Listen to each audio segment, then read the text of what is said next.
Here's the same video that I posted this morning, except this time it's going to be a little different.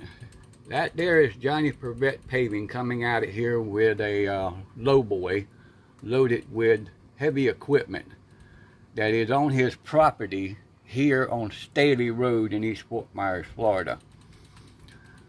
That the code enforcement agency says that they're not operating a commercial business, but what do you call this? I'm sorry, if that's not a commercial business, what is it? That is a 20-ton lowboy.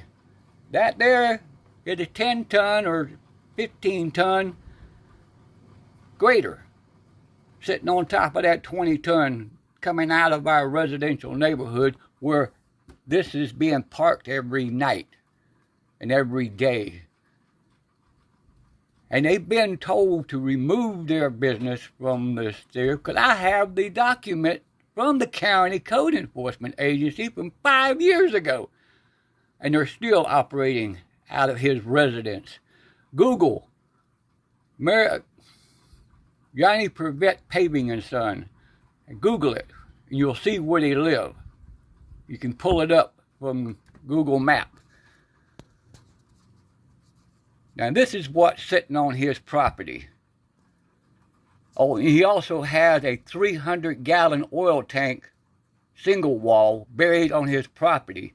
And I also have a document from the EPA office that told them to remove this tank from their property because it is illegal to have a single wall tank buried in the ground because it can rust and the oil can leak out into the aquifer. I have this document. I have all the documents. I do not say nothing that I can't prove. And here's the proof.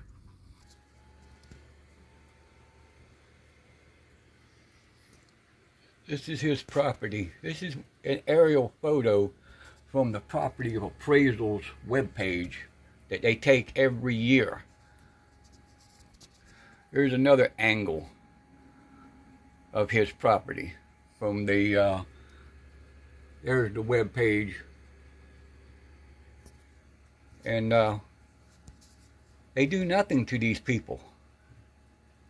The oil tank is buried, I think, somewhere around in here, I think, that the EPA office says that they have to remove, which, as far as I know, and as far as the one lady that I talked to says that they can't find nothing on Johnny Privet Paving. I have a letter from the EPA office stating that he told them to remove that 300-gallon tank from his property, and he disregarded their deal because somebody in there is friends with him or relative, is what I was told by the lady that answered the phone one time.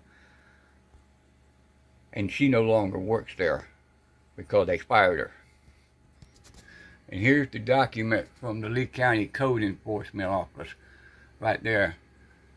Open storage of equipment, earth movers, front end loaders.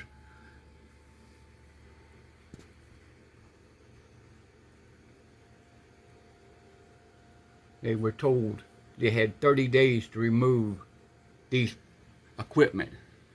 You see that? It says it's not permitted in agricultural zone property. But they have done nothing to these people. Nothing. Matter of fact,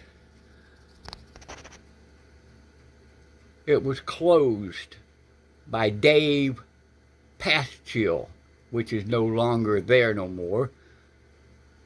With the he didn't even come out and investigate. He just told them to close it on this date right there. And he's still operating out of this residence here. Here's another aerial photo from the Property Appraisal's webpage. This one here was done 2012. There's his property. Look at all the vehicles. Right there. Look at them. This is all heavy equipment.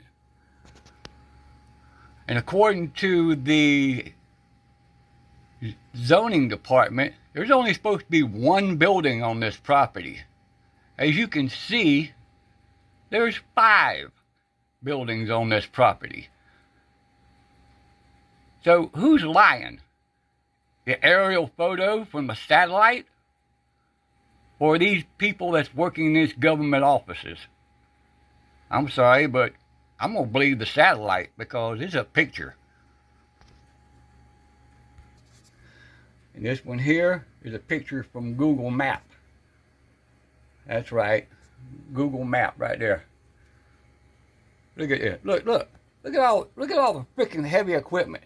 Look, the place is a freaking junkyard of nothing but heavy equipment that ain't supposed to be on agricultural property, but the code enforcement is evidently taking bribes from these people and not doing their job. Ain't that right, Jessica Letterman? That's the only thing I can think of, that you ain't doing your job. You don't want to do your job because you're still going to get paid whether you do it or not. All you people in this government offices, you just there to get a paycheck. You don't want to do your job. And I'm calling them damn criminals. And that's what they are, as far as I'm concerned.